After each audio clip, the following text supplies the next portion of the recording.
Hello everyone, स्वागत है आप सभी का आज के एक नए सेशन में। इसमें हम आरआरबी एनटीपीसी सीबीटी 2 एग्जाम में पूछे गए प्रीवियस ईयर जीके और जीएस के क्वेश्चन को डिस्कस करने वाले हैं। इसके साथ ही इस सेशन का पीडीएफ आप हमारे Telegram channel study with Ankit Singh से डाउनलोड कर सकते हैं, जिसका लिंक डिस्क्रिप्शन बॉक्स में पिन किया हुआ है। ठीक है, तो चलिए स्टार्ट करते हैं आज का अपना प्रैक्टिस सेट। हमारा फर्स्ट क्वेश्चन है, ऋण के लिए कोलेटरल सुरक्षा क्या है? Collateral security for a loan is, पहला आपका ऑप्शन है ऋणदाता की देनदारी, अ लायबिलिटी ऑफ द लेंडर। दूसरा है ऋणदाता के स्वामित्व में, ओन्ड बाय द लेंडर। तीसरा है ऋणग्राही की संपत्ति, an asset of the borrower. और चौथा है ऋणग्राही की देनदारी, अ लायबिलिटी ऑफ द बोरोवर। ठीक है, जो कोलेटरल सिक्योरिटी होता है वो होता है ऋणग्राही की संपत्ति यानी an asset of the borrower. Collateral सुरक्षा ऋण लेने वाले व्यक्ति की वह संपत्ति है जिसे वह ऋण की गारंटी के रूप में रखता है। यदि ऋण चुकाया नहीं जाता है तो ऋणदाता उस संपत्ति को जब्त कर सकता है। इससे ऋणदाता का जोखिम कम होता है और अक्सर कम ब्याज दर पर ऋण मिल जाता है। ठीक है, सफल भुगतान के बाद संपत्ति वापस कर दी जाती है। अगला क्वेश्चन है, निम्नलिखित में से कौन सा अम्ल सिरके का मुख्य घटक है? Which one of the following acid is the primarily constituent of the vinegar? आपका पहला ऑप्शन है नाइट्रिक, दूसरा है एसिटिक, तीसरा है ह्यूमिक और चौथा है ऑक्जेलिक। ये है आपका एसिटिक। ठीक है, सिरके का मुख्य घटक एसिटिक अम्ल है, इसे एंथेनोइक अम्ल भी कहते हैं। यह सिरके को इसका विशिष्ट खट्टा स्वाद और तीखी गंध देता है। सिरके में आमतौर पर 5 से 20% तक एसिटिक अम्ल होता है, जिसे पानी के साथ मिलाकर बनाया जाता है। अन्य विकल्प जैसे नाइट्रिक, ह्यूमिक और ऑक्जेलिक अम्ल सिरके में नहीं पाए जाते हैं। ठीक है, नेक्स्ट क्वेश्चन है, 26 जनवरी 2002 के कानून के अनुसार भारतीय तिरंगे को फहराने के संबंध में कौन सा कथन सही नहीं है? Based on the 26 January 2002 legislation, what is not true with respect to the rules for flying the Indian tricolour? आपका पहला ऑप्शन है झंडे को जानबूझकर जमीन को छूने नहीं दिया जा सकता है। दूसरा है झंडे का उपयोग सांप्रदायिक लाभ के लिए नहीं किया जा सकता। तीसरा है तिरंगे का उपयोग सजावट, रोसेट या बंटिंग के रूप में नहीं किया जा सकता। और चौथा है निजी नागरिकों को अपने परिसर में झंडा फहराने का अधिकार नहीं है। जो इसमें से सत्य नहीं है वो है निजी नागरिकों को अपने परिसर में झंडा फहराने का अधिकार नहीं है। ठीक है, private citizens have not no right to fly the flag on their premise. ठीक है, 26 जनवरी 2002 से भारतीय ध्वज संहिता में संशोधन किया गया, जिससे निजी नागरिकों को अपने परिसर में सम्मानपूर्वक तिरंगा फहराने का अधिकार मिला। इससे पहले यह अधिकार सीमित था, इसलिए यह कहना कि निजी नागरिकों को झंडा फहराने का अधिकार नहीं है, ये कथन क्या है, गलत है। ठीक है, अन्य विकल्प जैसे झंडे का जमीन को न छूना, सांप्रदायिक लाभ के लिए इस्तेमाल न करना और सजावट के रूप में उपयोग न करना, ये सारे क्या हैं, ये सारे सही नियम। ठीक है, यानी कि इनको आप नहीं कर सकते हैं। अगला क्वेश्चन है, आर के नारायण निम्नलिखित पुस्तक में से किसके लेखक नहीं है? R K Narayan is not the author of the book. पहला ऑप्शन है द बैचलर ऑफ आर्ट, दूसरा है द इंग्लिश टीचर, तीसरा है two lives and a bird और चौथा है वेटिंग फॉर द महात्मा।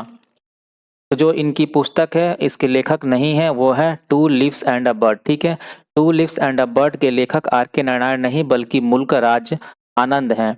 यह उपन्यास 1937 में प्रकाशित हुआ था और इसमें असम के चाय बागानों में काम करने वाले गरीब मजदूरों के शोषण को दर्शाया गया है।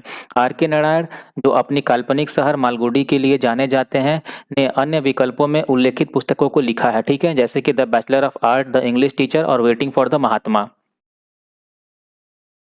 नेक्स्ट क्वेश्चन है, हेनरी बेकरेल किसके खोज से जुड़े हुए हैं? Henry Becquerel was associated with the discovery of dash. पहला आपका ऑप्शन है अनुवांशिकी, दूसरा है रेडियोधर्मी, तीसरा है आवाहन यानी कि इंडक्टेंस और चौथा है चालकता यानी कंडक्टिविटी।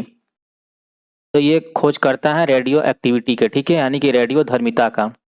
हेनरी बेकेरल ने 1896 में रेडियो धर्मिता की आकस्मिक खोज की थी। वे यूरेनियम लवड़ों पर शोध कर रहे थे जब उन्होंने पाया कि यह बिना किसी बाहरी ऊर्जा स्रोत जैसे सूर्य के प्रकाश के रहस्यमय विकिरण उत्सर्जित करता है। इस खोज ने भौतिकी के क्षेत्र में क्रांति ला दी। बाद में मैरी और पियरे क्यूरी ने बेकेरल के काम को आगे बढ़ाया और इस क्षेत्र में उल्लेखनीय योगदान दिया, जिसके लिए तीनों को 1903 में नोबेल पुरस्कार से सम्मानित किया गया था।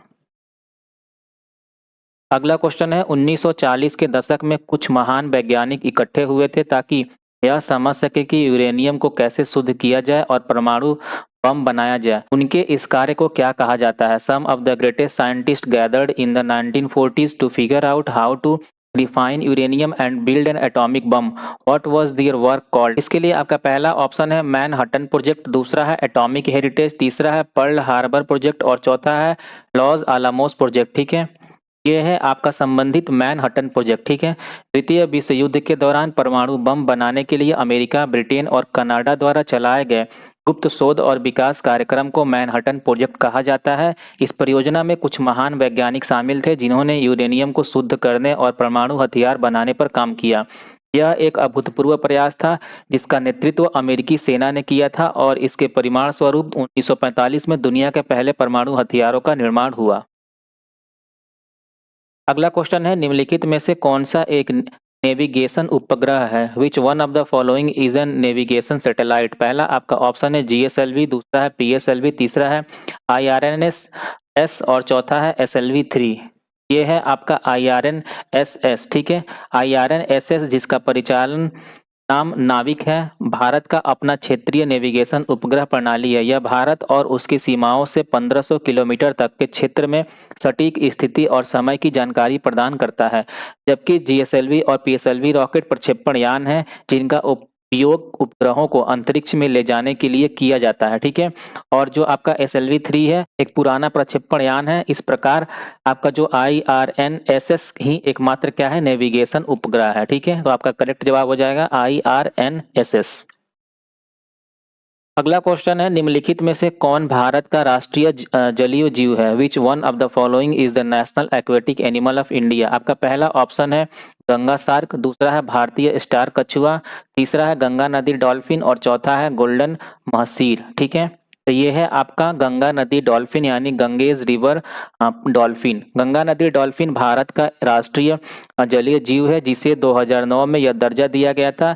इसे सूसू भी कहते हैं और यह केवल मीठे पानी में रहती है जो गंगा की शुद्धता का प्रतीक है। ठीक है, यह संकटग्रस्त प्रजाति है और इसका अस्तित्व नदी के पारिस्थितिकी तंत्र के स्वास्थ्य का एक महत्वपूर्ण संकेतक माना जाता है।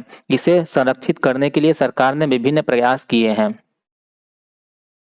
नेक्स्ट क्वेश्चन है, विंडोज कीबोर्ड में रीडू के लिए मानक शॉर्टकट कुंजी संयोग क्या है? What is the standard Windows keyboard shortcut की कॉम्बिनेशन फॉर रीडू? पहला आपका ऑप्शन है control plus shift plus Z, दूसरा है कंट्रोल प्लस माइनस, तीसरा है कंट्रोल प्लस शिफ्ट प्लस ए और चौथा है कंट्रोल प्लस जेड। जो स्टैंडर्ड है रीडू के लिए वो है आपका control plus shift plus Z. ठीक है, इसके साथ ही साथ और क्या होता है, वो होता है कंट्रोल प्लस वाई। ठीक है, इससे भी रीडू किया जा सकता है जितने भी माइक्रोसॉफ्ट ऑफिस प्रोग्राम है। अगला क्वेश्चन है, महाराष्ट्र में स्थित मुरूद जंजीरा किला चारों ओर से किससे घिरा हुआ है? Murud Janjira fort situated in Maharashtra is surrounded on all sides by dash. पहला आपका ऑप्शन है धान के खेत, दूसरा है पेड़, तीसरा है बाग बगीचे और चौथा है पानी।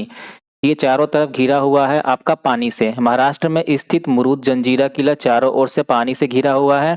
यह किला रायगढ़ जिले में मुरूड के तटीय गांव के पास अरब सागर के एक छोटे से द्वीप पर स्थित है। यह भारत के सबसे मजबूत समुद्री किलों में से एक माना जाता है और इसे कभी भी युद्ध में जीता नहीं जा सका है। किले के चारों ओर का पानी एक अभेय खाई का काम करता था जिससे हमलावरों के लिए इसे भेदना मुश्किल हो जाता था। ठीक है, नेक्स्ट क्वेश्चन है, भारतीय संविधान लोकसभा के आकार को डैश निर्वाचित सदस्यों तक सीमित करता है। इसके अतिरिक्त राष्ट्रपति द्वारा एंग्लो इंडियन समुदाय का प्रतिनिधित्व करने के लिए डैश सदस्य नामित किए जाते हैं। The Constitution of India puts a limit on the size of the Lok Sabha to dash elected members apart from dash members nominated by the president to represent the Anglo Indian community. आपका पहला option है 550 और 2, दूसरा है 543 और 2, तीसरा है 541 और 3 और चौथा है 547 और 3। ये है आपका 550 और 2। ठीक है, संविधान के मूल प्रावधानों के अनुसार लोकसभा में अधिकतम 550 निर्वाचित सदस्य हो सकते हैं। इसके अतिरिक्त राष्ट्रपति द्वारा एंग्लो इंडियन समुदाय के 2 सदस्यों को मनोनीत किया जाता था। हालांकि 104वें संविधान संशोधन अधिनियम 2020 के बाद लोकसभा और राज्य विधानसभाओं में एंग्लो इंडियन समुदाय के सदस्यों के लिए नामांकन का प्रावधान समाप्त कर दिया गया था। ठीक है, नेक्स्ट क्वेश्चन है, पेड़ की शाखा पर बैठा बंदर अचानक जमीन की ओर गिर जाता है, यह किसका उदाहरण है? A monkey sitting on a branch of a tree suddenly falling down towards the ground is an example of dash. पहला आपका ऑप्शन है ऊर्जा संरक्षण का नियम यानी law of conservation of energy, दूसरा है केपलर्स के नियम, तीसरा है न्यूटन का गति का तृतीयक नियम यानी कि Newton's third law of motion, और चौथा है द्रव्यमान संरक्षण का नियम यानी law of conservation of mass. ये जो एग्जाम्पल है, ये एग्जाम्पल है ऊर्जा संरक्षण का नियम यानी law of conservation of energy का, ठीक है।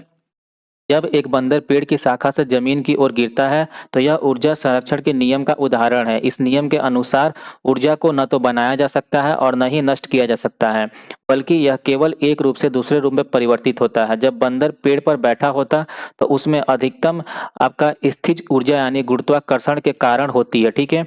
जैसे ही वह गिरना शुरू करता है उसकी स्थिज ऊर्जा धीरे धीरे गतिज ऊर्जा में बदल जाती है। जमीन से टकराने से ठीक पहले उसकी गतिज ऊर्जा अधिकतम होती है और स्थिज ऊर्जा न्यूनतम हो जाती है, ठीक है।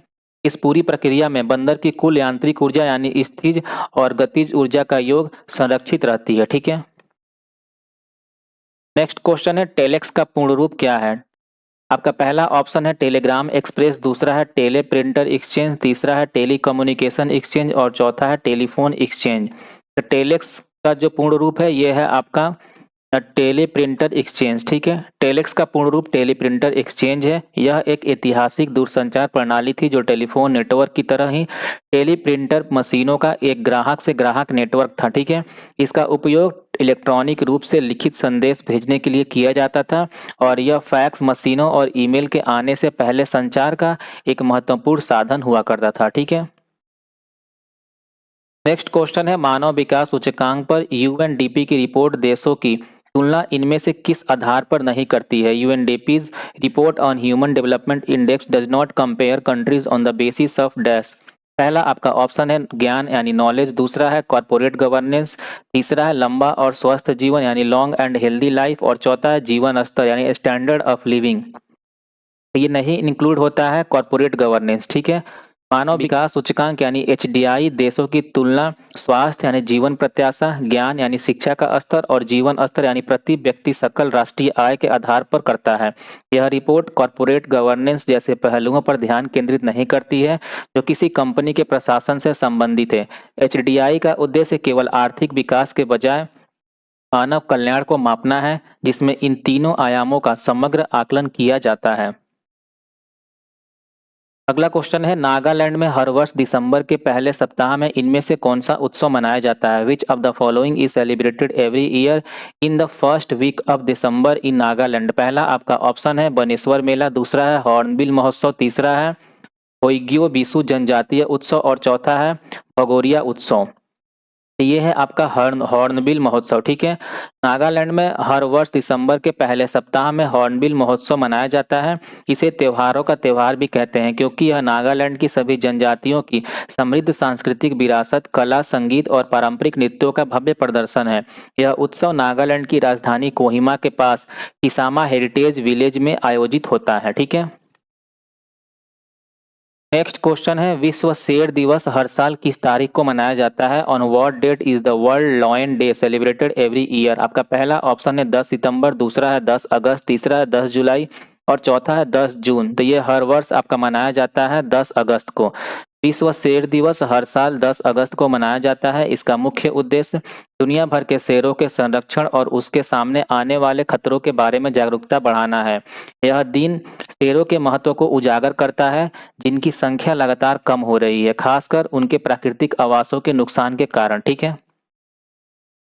नेक्स्ट क्वेश्चन है, डैश द्वीप भारत का एकमात्र सक्रिय ज्वालामुखी है? Dash island is the only active volcano of India? इसके लिए आपका पहला ऑप्शन है बैरन आइलैंड, दूसरा है ऑयस्टर रॉक, तीसरा है वाइपर और चौथा है हैवलॉक। तो ये है आपका बैरन, ठीक है। बैरन द्वीप जो अंडमान सागर में स्थित है, भारत का एकमात्र सक्रिय ज्वालामुखी है। यह अंडमान और निकोबार द्वीप समूह का हिस्सा है और पोर्ट ब्लेयर से लगभग 140 किलोमीटर दूर है, ठीक है। इस वीरान द्वीप पर समय समय पर विस्फोट होते रहते हैं जिससे यह भूवैज्ञानिक रूप से एक महत्वपूर्ण स्थल बन जाता है। इसके सबसे हालिया विस्फोट में से कुछ 2017 और 2025 में हुए हैं, ठीक है। नेक्स्ट क्वेश्चन है, निम्नलिखित में से सामान्यतः कौन सा गणना नहीं कर सकता? विच of the following in general can not compute? आपका पहला ऑप्शन है कैलकुलेटर, दूसरा है कंप्यूटर, तीसरा है प्रिंटर और चौथा है मोबाइल फोन। तो जो कैलकुलेट नहीं कर सकता वो है आपका प्रिंटर, ठीक है।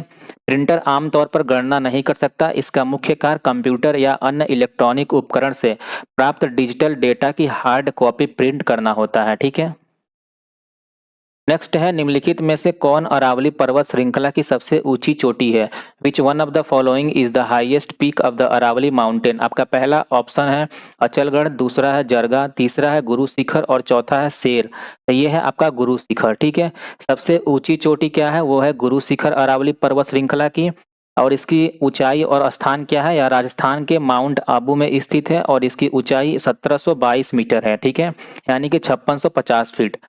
और जो अचलगढ़, जरगा और शेर है, ठीक है, ये सभी क्या है? अरावली पर्वत श्रृंखला में स्थित अन्य चोटियां हैं, लेकिन ये गुरु शिखर जितनी ऊंची नहीं है, ठीक है। नेक्स्ट क्वेश्चन है, डॉक्टर ध्रुव ज्योति घोष किससे संबंधित है? Doctor Dhruv Jyoti Ghosh is associated with dash. पहला आपका ऑप्शन है खगोल विज्ञान यानी एस्ट्रोनॉमी, दूसरा है बांग्ला साहित्य, तीसरा है पारिस्थितिकी यानी इकोलॉजी और चौथा है राजनीति यानी पॉलिटिक्स। ये संबंधित है आपके इकोलॉजी यानी पारिस्थितिकी से, ठीक है। डॉक्टर ध्रुव ज्योति घोष एक प्रसिद्ध पारिस्थितिकी विद थे, जिन्हें विशेष रूप से पूर्व कोलकाता के वेटलैंड्स यानी आर्द्र भूमियों के संरक्षण के लिए जाना जाता है। उन्होंने यह दर्शाया कि ये वेटलैंड्स अनुपचारित सीवेज को प्राकृतिक रूप से साफ शहर के लिए एक महत्वपूर्ण पारिस्थितिकी सेवा प्रदान करते हैं। उनके प्रयासों से ही इन वेटलैंड्स को अंतर्राष्ट्रीय रामसर साइट का दर्जा मिल सका है। उनका काम पारिस्थितिकी और पारंपरिक ज्ञान के बीच संबंध स्थापित करने पर केंद्रित था। नेक्स्ट क्वेश्चन है, प्लाज्मा जो रक्त का एक घटक है वह डैश है। Plasma which is one of the bloods constituent is a dash. पहला आपका ऑप्शन है कोशिका यानी सेल, दूसरा है पेशी यानी मसल्स, तीसरा है द्रव्य यानी लिक्विड और चौथा है ऊतक यानी टिश्यू। तो जो प्लाज्मा है ये है द्रव्य यानी लिक्विड, ठीक है। प्लाज्मा रक्त का एक द्रव्य घटक है। यह रक्त का सबसे बड़ा हिस्सा होता है और इसमें पानी, प्रोटीन, पोषक तत्व, हार्मोन और अपशिष्ट पदार्थ होते हैं। रक्त कोशिकाएं जैसे लाल रक्त कोशिकाएं, सफेद रक्त कोशिकाएं और प्लेटलेट्स इसी द्रव में निलंबित रहती हैं, ठीक है। अगला क्वेश्चन है, निम्नलिखित में से कौन सा IBM संगत कंप्यूटर में एक मॉडिफायर कुंजी नहीं है? Which of the following is not a modifier key in an IBM compatible computer? आपका पहला ऑप्शन है कंट्रोल, दूसरा है शिफ्ट, तीसरा है टैब और चौथा है विंडोज कुंजी। तो वो जो नहीं होता है वो है आपका टैब, ठीक है। कंप्यूटर के मॉडिफायर कुंजियां जैसे कंट्रोल, शिफ्ट और विंडोज कुंजी हैं, अन्य कुंजियों के कार्य को बदलने के लिए इस्तेमाल होती है। इसके विपरीत जो टैब का कुंजी है वो क्या करता है? नेविगेशन कुंजी है, ठीक है, जो कर्सर को आगे बढ़ाने जैसे कार्य करती है। अगला क्वेश्चन है, निम्नलिखित में से कौन धात्विक खनिजों की श्रेणी में नहीं आता है? Which one does not belong to the category of a metallic mineral? आपका पहला ऑप्शन है कोल, दूसरा है बॉक्साइट, तीसरा है टीन और चौथा है निकल। तो जो धात्विक खनिजों के श्रेणी में नहीं आता है वो है आपका कोयला, ठीक है। कोयला एक अधात्विक खनिज है, जबकि बॉक्साइट, टीन और निकल धात्विक खनिज हैं। धात्विक खनिजों में धातु होती है जो गर्मी और बिजली का संचालन करती है, वहीं कोयला जीवाश्म ईंधन है जो बिजली पैदा करने और उद्योग को ऊर्जा देने के लिए उपयोग किया जाता है, ठीक है। नेक्स्ट है, विश्व धरोहर स्थल और ऐतिहासिक अभ्यारण्य माचू पिच्चू कहाँ स्थित है? The world heritage site and the historic century of Machu Picchu is located in dash. पहला आपका ऑप्शन है चीन, दूसरा है जापान, तीसरा है वियतनाम और चौथा है पेरू। तो ये आपका स्थित है पेरू में, ठीक है। माचू पिच्चू पेरू के एडीज पर्वतमाला में स्थित है। इनका सभ्यता का एक 15वीं शताब्दी का गढ़ है, ठीक है। यह उत्कृष्ट वास्तुकला और इंजीनियरिंग का प्रमाण है, जिसे बिना गारे के पत्थर से बनाया गया था। यूनेस्को द्वारा 1983 में विश्व धरोहर स्थल घोषित यह स्थान इंका साम्राज्य का सबसे प्रसिद्ध प्रतीक है, ठीक है। नेक्स्ट क्वेश्चन है, भारत की मुख्य पर्वत श्रेणियों में शामिल नहीं है। The main mountain ranges of India do not include. आपका पहला ऑप्शन है हिंदू कुश, दूसरा है विंध्य, तीसरा है अरावली और चौथा है सतपुड़ा। तो ये है आपका हिंद कुश, ठीक है। हिंद कुश भारत की मुख्य पर्वत श्रृंखलाओं में शामिल नहीं है, क्योंकि यह मुख्य रूप से अफगानिस्तान और पाकिस्तान में स्थित है। यह हिमालय के पश्चिमी विस्तार का हिस्सा है, लेकिन भारत की सीमाओं के भीतर स्थित नहीं है। इसलिए विपरीत जो इसके विंध्य है, अरावली और सतपुड़ा जैसी पर्वत श्रृंखलाएं क्या है, भारत के मुख्य भूभाग का अभिन्न अंग है। नेक्स्ट क्वेश्चन है, डैश का इंजन विश्व का सबसे पुराना कार्यरत भाप इंजन है। The engine of the dash is the oldest working steam locomotive in the world. आपका पहला ऑप्शन है फेरी क्वीन, दूसरा गोल्डन चैरियट, तीसरा है पैलेस ऑन व्हील और चौथा है महाराजा एक्सप्रेस। तो ये है आपका फेरी क्वीन। ठीक है, फेरी क्वीन 1855 में बना दुनिया का सबसे पुराना कार्यरत भाप इंजन है। इसे Guinness book of world record द्वारा प्रमाणित किया गया था। भारतीय रेलवे ने इसे एक विरासत ट्रेन के रूप में संरक्षित किया है, जो पर्यटकों को दिल्ली और रेवाड़ी के बीच की यात्रा का अनुभव कराती है। यह इतिहास और इंजीनियरिंग का एक अनूठा उदाहरण है, जिसने भारत की रेल यात्रा की समृद्ध विरासत को जीवित रखा है। अगला क्वेश्चन है, 26 जनवरी 1950 को डॉक्टर राजेंद्र प्रसाद ने किस स्टेडियम में राष्ट्रीय ध्वज फहराया था? उसे पहले डैश स्टेडियम कहा जाता था। On the 26 January 1950 doctor Rajendra Prasad unfurled the national flag at a stadium that was formerly known as the dash stadium. आपका पहला ऑप्शन है छत्रसाल, दूसरा है इरविन, तीसरा है टाकतोरा और चौथा है हरबख्श सिंह। तो ये जो स्टेडियम का नाम है ये है इरविन। 26 जनवरी 1950 को भारत के पहले राष्ट्रपति डॉक्टर राजेंद्र प्रसाद ने दिल्ली के इरविन स्टेडियम, जिसे अब मेजर ध्यानचंद नेशनल स्टेडियम के नाम से जाना जाता है, में राष्ट्रीय ध्वज फहराया था। यह पहला गणतंत्र दिवस समारोह था जहां परेड और अन्य कार्यक्रम आयोजित किए गए थे। यह राजपथ, इसका नाम अब कर्तव्य पथ हो गया है, पर गणतंत्र दिवस समारोह की शुरुआत से पहले का स्थान था। इरविन स्टेडियम का निर्माण 1933 में हुआ था।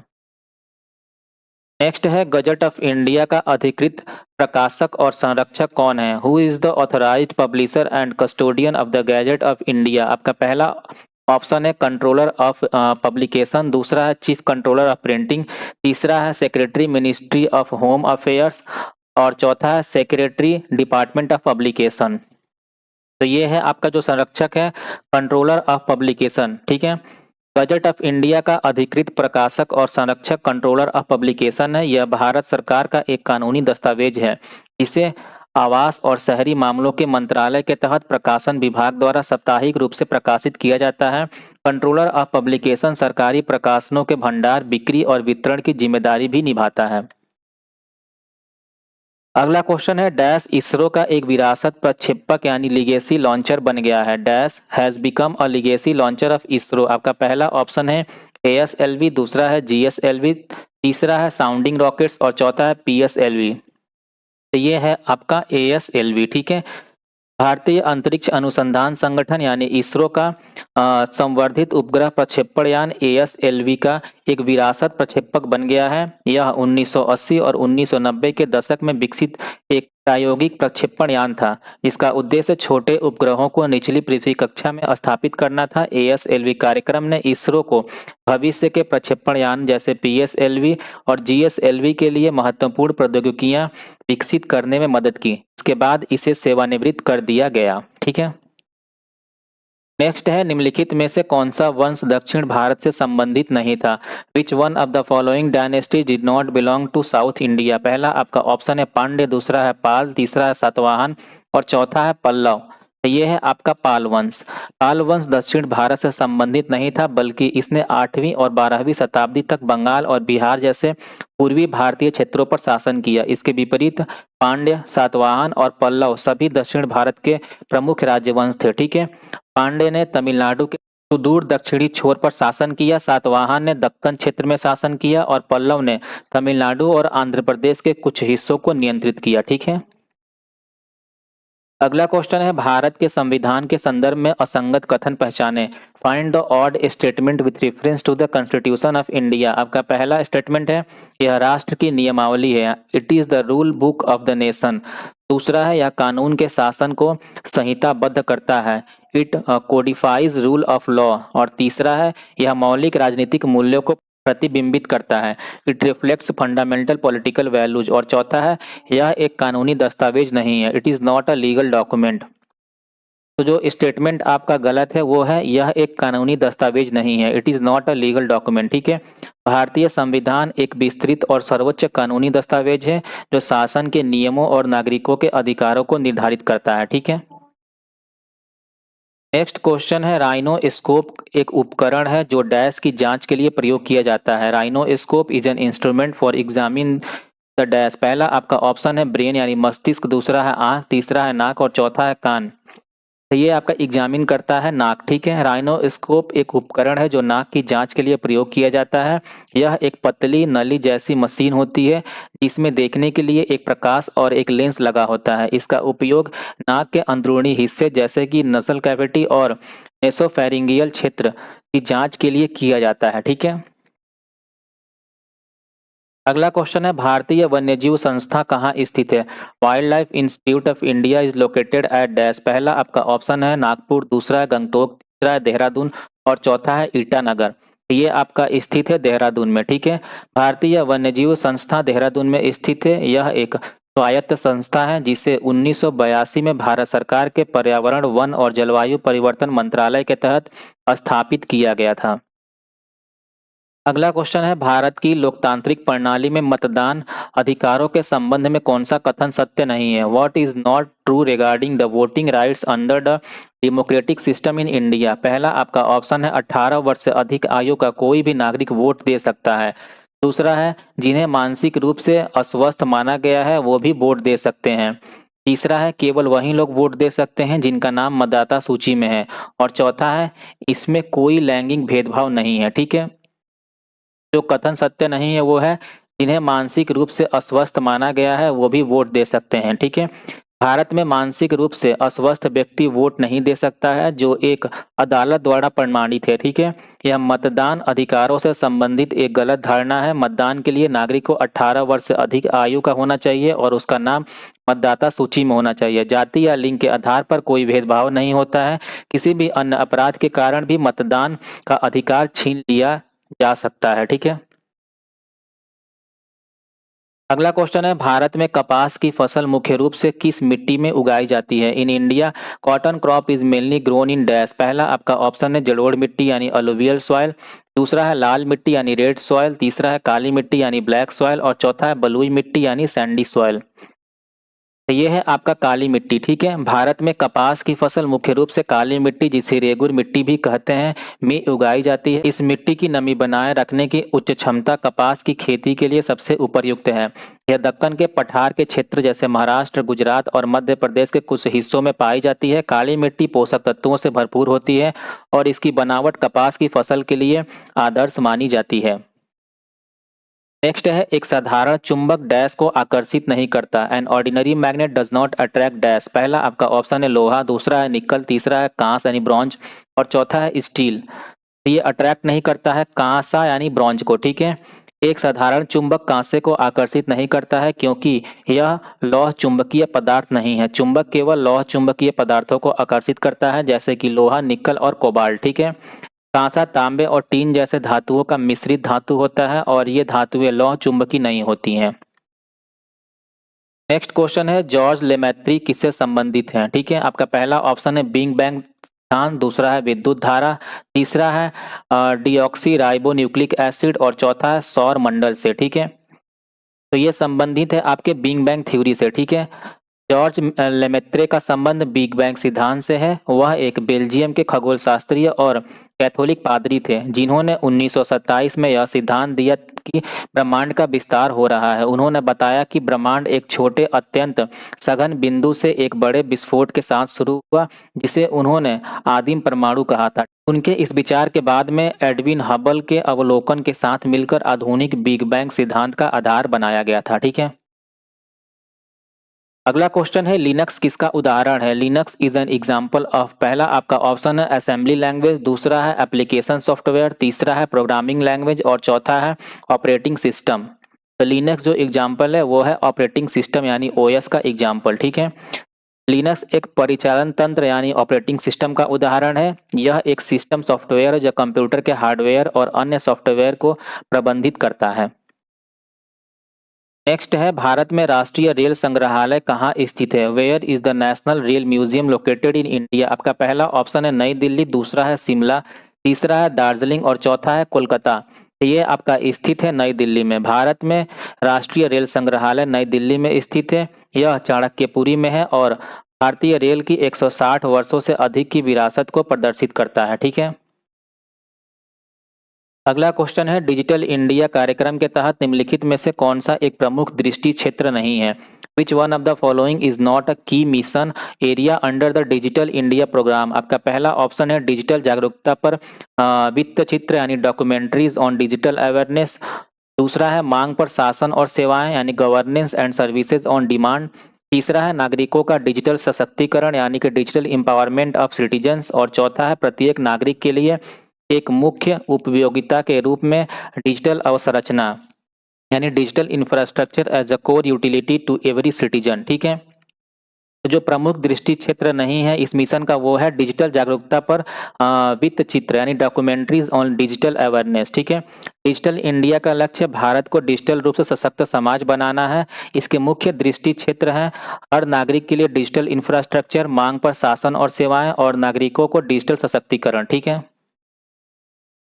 अगला क्वेश्चन है निम्नलिखित में से कौन सा यंत्र मिट्टी का विशिष्ट गुरुत्व ज्ञात करने के लिए उपयोग किया जाता है? Which one of the following apparatus is used to determine the specific gravity of the soil? पहला आपका ऑप्शन है पेनिट्रोमीटर, दूसरा है टेकोमीटर, तीसरा है पाइक्नोमीटर और चौथा है ग्राफोमीटर। तो ये आपका यूज किया जाता है पाइक्नोमीटर। ठीक है। पाइक्नोमीटर एक वैज्ञानिक उपकरण है जिसका उपयोग मिट्टी के विशिष्ट गुरुत्व को मापने के लिए किया जाता है। विशिष्ट गुरुत्व मिट्टी के कणों के घनत्व का पानी के घनत्व से अनुपात है। ठीक है। पाइक्नोमीटर विधि में मिट्टी के सूखे नमूने को पानी के साथ मिलाकर विस्थापित पानी के आयतन को मापा जाता है जिससे मिट्टी के ठोस कणों का विशिष्ट गुरुत्व निकाला जाता है। इस प्रक्रिया में मिट्टी के नमूने को सुखाना, उसे पाइक्नोमीटर में डालना और फिर सावधानीपूर्वक वजन लेना शामिल होता है ताकि सटीक गणना की जा सके। अगला क्वेश्चन है भारत में प्रोजेक्ट टाइगर की शुरुआत किस वर्ष की गई थी? Project tiger was first initiated in India in the year dash. पहला आपका ऑप्शन है 1973, दूसरा है 1980, तीसरा है 1970 और चौथा है 1990। तो ये आपका किया गया था शुरुआत इसकी 1973 में। भारत में प्रोजेक्ट टाइगर की शुरुआत वर्ष 1973 में की गई थी। यह भारत सरकार द्वारा बाघों की घटती आबादी को बचाने और उनके आवासों के संरक्षण के लिए शुरू किया गया था और यह एक वन्यजीव संरक्षण कार्यक्रम है। ठीक है। नेक्स्ट क्वेश्चन है वह नहर जो पूरे वर्ष सिंचाई के लिए उपयोग की जाती है कहलाती है dash. A canal which is used for irrigation all year round is called dash. पहला आपका ऑप्शन है डीच नहर, दूसरा है सतत नहर यानी कंटिन्यूअस कैनाल, तीसरा है बारहमासी नहर यानी पेरेनियल कैनाल और चौथा है मौसमी नहर यानी सीजनल कैनाल। ये आपका कहलाती है बारहमासी नहर यानी पेरेनियल कैनाल। ठीक है। वह नहर जो पूरे वर्ष सिंचाई के लिए उपयोग की जाती है बारहमासी नहर यानी पेरेनियल कैनाल कहलाती है। यह नहर ग्लेशियर या बड़े जलाशयों जैसे अस्थायी जल स्रोतों से पानी प्राप्त करती हैं। इसके विपरीत एक मौसमी नहर केवल साल के कुछ खास महीनों में ही पानी उपलब्ध कराती है, आमतौर पर जब अधिक वर्षा होती है। ठीक है। नेक्स्ट क्वेश्चन है निम्नलिखित में से कौन सा बांध रावी नदी पर स्थित है? Which of the following dam is located on the Ravi river? आपका पहला ऑप्शन है उकाई, दूसरा है बगलिहार, तीसरा है पोंग और चौथा है थीन। तो ये है आपका थीन। ठीक है। थीन बांध जिसे रणजीत सागर बांध भी कहते हैं रावी नदी पर बना है जो पंजाब और जम्मू कश्मीर की सीमा पर स्थित है। इसका मुख्य उद्देश्य सिंचाई और पन बिजली का उत्पादन है। यह एक बहुउद्देशीय परियोजना है जबकि उकाई, बगलिहार और पोंग जैसे अन्य बांध क्रमशः तापी नदी पर, चिनाब पर और ब्यास नदियों पर स्थित हैं। ठीक है। नेक्स्ट क्वेश्चन है कौन सा हिल स्टेशन आंध्र प्रदेश में स्थित है? Which hill station is located in Andhra Pradesh? पहला आपका ऑप्शन है डलहौजी, दूसरा है हार्सली हिल्स, तीसरा है दार्जिलिंग और चौथा है नैनीताल। तो ये है आपका स्थित हार्सली हिल्स। ठीक है। और जो डलहौजी है ये आपका कहाँ स्थित है? हिमाचल प्रदेश में, दार्जिलिंग पश्चिम बंगाल में स्थित है और नैनीताल उत्तराखंड में स्थित है। ठीक है। नेक्स्ट क्वेश्चन है निम्नलिखित में से कौन सी एक उष्माशोषी यानी एंडोथर्मिक प्रक्रिया है? Which of the following is an endothermic process? पहला आपका ऑप्शन है जल का वाष्पीकरण यानी एवापोरेशन ऑफ वाटर, दूसरा है सल्फ्यूरिक अम्ल का अपसादन यानी डाइल्यूशन ऑफ सल्फ्यूरिक एसिड, तीसरा है ड्राई आइस का ऊर्ध्वपातन यानी सब्लिमेशन ऑफ ड्राई आइस और चौथा है जल के वाष्पीकरण और ड्राई आइस के ऊर्ध्वपातन दोनों। तो ये है आपका दोनों, जल के वाष्पीकरण और ड्राई आइस का ऊर्ध्वपातन, ठीक है। एंडोथर्मिक प्रोसेस में क्या होता है और रिएक्शन करने के लिए आपको बाहर से कोई ऊर्जा चाहिए होती है, ठीक है। अगला क्वेश्चन है इंटरनेट का मानक प्रोटोकॉल कौन सा है? What is the standard protocol of the internet? पहला आपका ऑप्शन है एसएमटीपी, दूसरा है पीओपी, तीसरा है सी प्लस प्लस और चौथा है टीसीपी और आईपी। ये जो इसका मानक होता है ये होता है आपका टीसीपी और आईपी। टीसीपी और आईपी इंटरनेट का मानक प्रोटोकॉल है जो उपकरणों के बीच डेटा संचार को नियंत्रित करता है। यह डेटा को छोटे पैकेट्स में तोड़कर उन्हें गंतव्य तक भेजता है और वहां उन्हें फिर से जोड़ता है। इसमें दो प्रमुख प्रोटोकॉल हैं। टीसीपी विश्वसनीय डेटा डिलीवरी सुनिश्चित करता है और आईपी पैकेटों को सही पते तक पहुंचाने का काम करता है, ठीक है। ईमेल जैसे कार्यों के लिए उपयोग होने वाला एसएमटीपी और पीओपी इसी टीसीपी और आईपी ढांचे के भीतर काम करते हैं, ठीक है। अगला क्वेश्चन है फर्श को चमकदार बनाने के लिए उसे किससे रगड़ा जाता है? In order to make the floor glossy it is rubbed with dash. पहला आपका ऑप्शन है सोडियम सिलिकेट, दूसरा है ऑक्सैलिक अम्ल, तीसरा है सोडियम कार्बोनेट और चौथा है सोडियम हाइड्रो ऑक्साइड। ये रगड़ा जाता है आपका ऑक्सैलिक एसिड यानी ऑक्सैलिक अम्ल से, ठीक है। फर्श को चमकदार बनाने के लिए उसे ऑक्सैलिक अम्ल से रगड़ा जाता है। यह अक्सर संगमरमर और पत्थर जैसे सतहों के लिए पॉलिशिंग पाउडर के रूप में इस्तेमाल होता है। यह फर्श पर मौजूद कैल्शियम कार्बोनेट के साथ रासायनिक प्रतिक्रिया करके कैल्शियम ऑक्सलेट की एक क्रिस्टलीय परत बनाता है। यही कठोर और चिकनी परत फर्श को चमकदार बनाती है जिससे सतह की चमक बढ़ जाती है। नेक्स्ट क्वेश्चन है आपके लिए वर्ड दिया गया है बाइनरी डिजिट 4 टाइम 0 4 टाइम 11 फिर 0010 1101 संख्या का वंस कॉम्प्लीमेंट क्या होगा, ठीक है। जब हम किसी भी बाइनरी जो आपका कोड होता है उसका जब हम लोग वंस कॉम्प्लीमेंट लिखते हैं या फिर जो भी हम लोग कॉम्प्लीमेंट लिखते हैं उसमें क्या किया जाता है कि 1 को 0 से रिप्लेस किया जाता है और 0 को 1 से रिप्लेस किया जाता है, ठीक है। इस तरह हम लोग कॉम्प्लीमेंट लिखते हैं। तो जो आपका ये लिखा गया है बाइनरी कोड इसका आपका कॉम्प्लीमेंट क्या हो जाएगा? ये हो जाएगा आपका 4 टाइम 1 4 टाइम 0 1101 0010, ठीक है। अगला क्वेश्चन है आधुनिक वास्तुकला यानी मॉडर्न आर्किटेक्चर आंदोलन किस वर्ष शुरू हुआ था? The movement of modern architecture started in the year of dash. पहला आपका ऑप्शन है 1932, दूसरा है 1920, तीसरा है 1922 और चौथा है 1930। ये आपका शुरू हुआ था वर्ष 1920 में, ठीक है।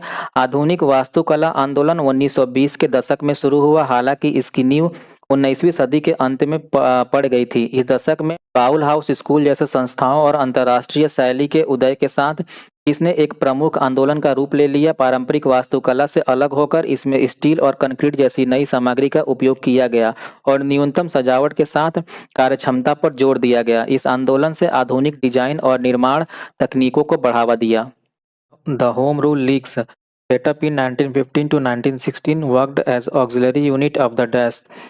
1915 से 16 में स्थापित होम रूल लीग निम्न में से किसकी सहायक इकाई के रूप में काम करती थी? आपका पहला ऑप्शन है मुस्लिम लीग, दूसरा है भारतीय राष्ट्रीय कांग्रेस, तीसरा है आतंकवादियों और चौथा है ब्रिटिश राज्य।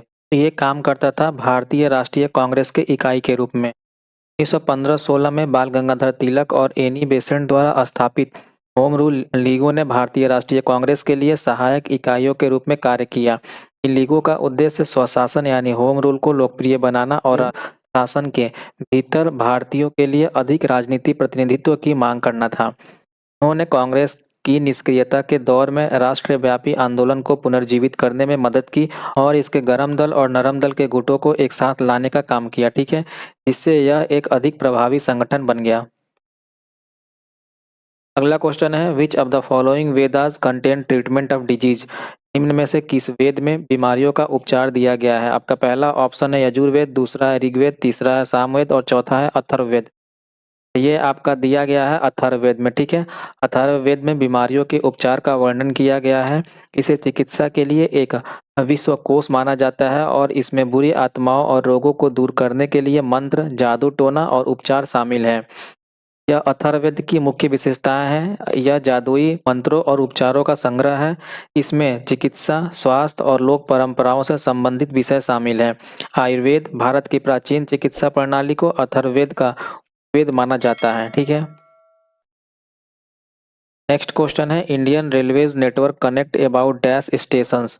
भारतीय रेल नेटवर्क लगभग डैश स्टेशनों को जोड़ता है। पहला आपका ऑप्शन है 12,000, दूसरा है 14,000, तीसरा है 8,000 और चौथा है 10,000। ये जोड़ता है लगभग 8,000 को, ठीक है। भारतीय रेल नेटवर्क लगभग 8,000 स्टेशनों को जोड़ता है। यह दुनिया के सबसे बड़े रेल नेटवर्कों में से एक है जो प्रतिदिन लाखों यात्रियों और भारी मात्रा में माल का परिवहन करता है। यह भारत के लिए परिवहन का एक महत्वपूर्ण साधन है। नेक्स्ट क्वेश्चन है Hubble's law is related to dash. Hubble का नियम डैश से संबंधित है। पहला आपका ऑप्शन है हीट यानी ऊष्मा, दूसरा है साउंड यानी ध्वनि, तीसरा है एस्ट्रोनॉमी यानी खगोलिकी और चौथा है एयर प्रेशर यानी हवा के दाब। ये संबंधित है आपका एस्ट्रोनॉमी यानी कि खगोलिकी से, ठीक है।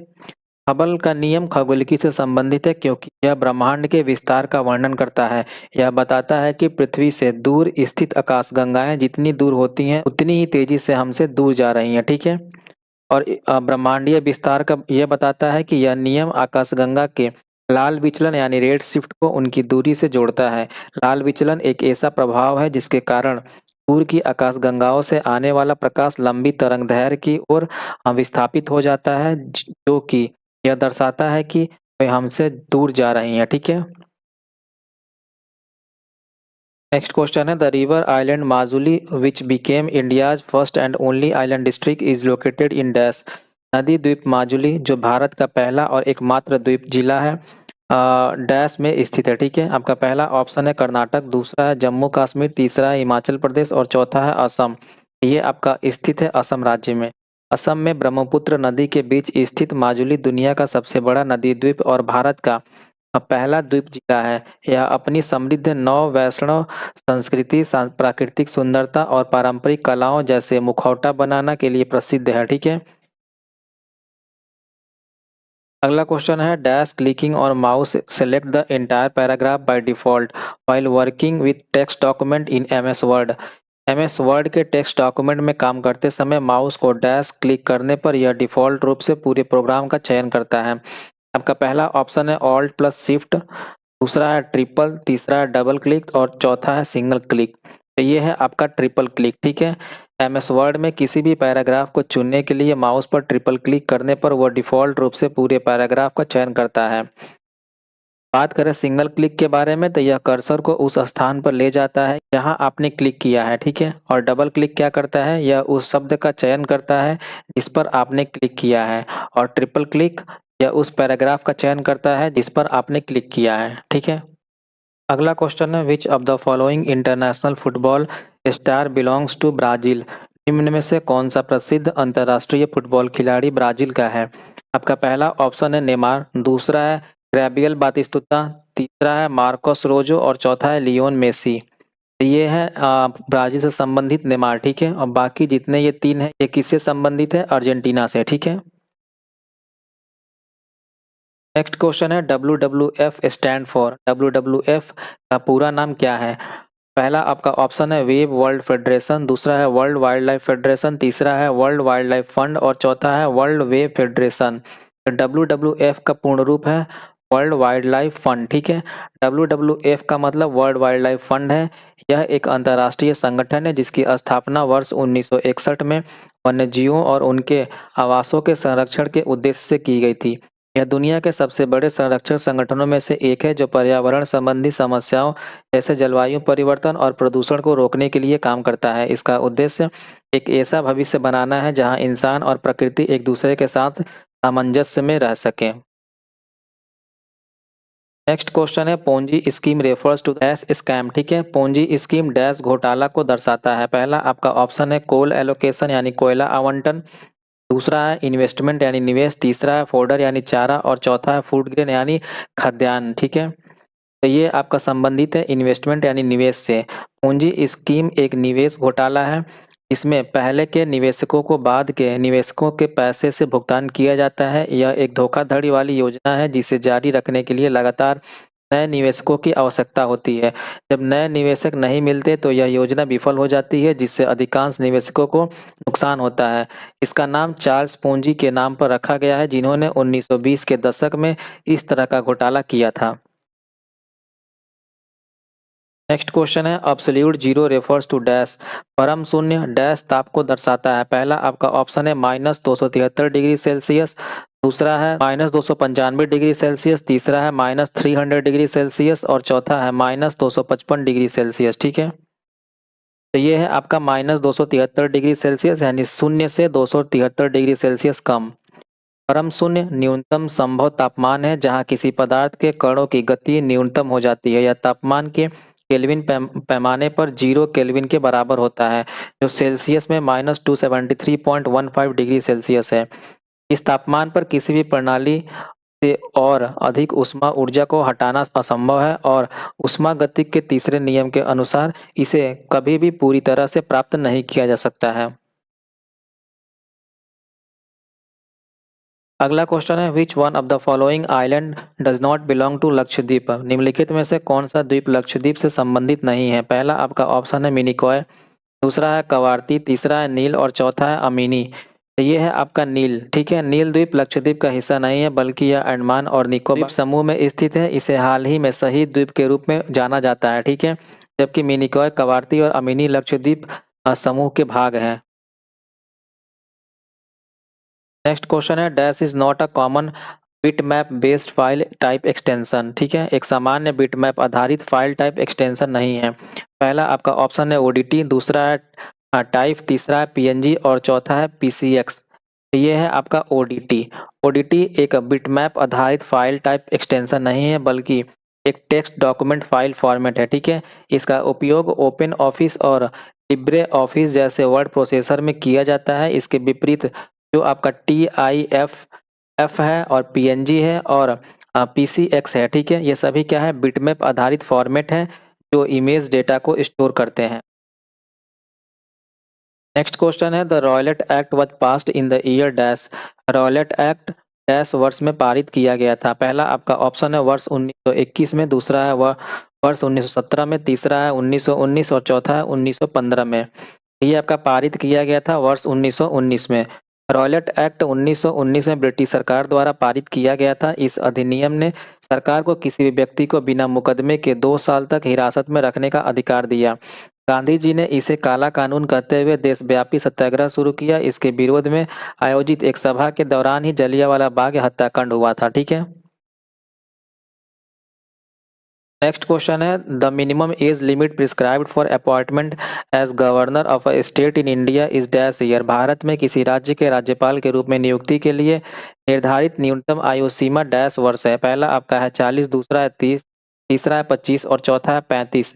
ये है आपका 35 वर्ष। ठीक है, भारतीय संविधान के अनुच्छेद 157 के अनुसार किसी राज्य के राज्यपाल के रूप में नियुक्त होने के लिए व्यक्ति की 35 वर्ष की न्यूनतम आयु पूरी होनी चाहिए। ठीक है, यह अनिवार्य योग्यता राष्ट्रपति और उपराष्ट्रपति के लिए भी समान है, जो यह सुनिश्चित करती है कि पद के लिए आवश्यक परिपक्वता और अनुभव मौजूद हो।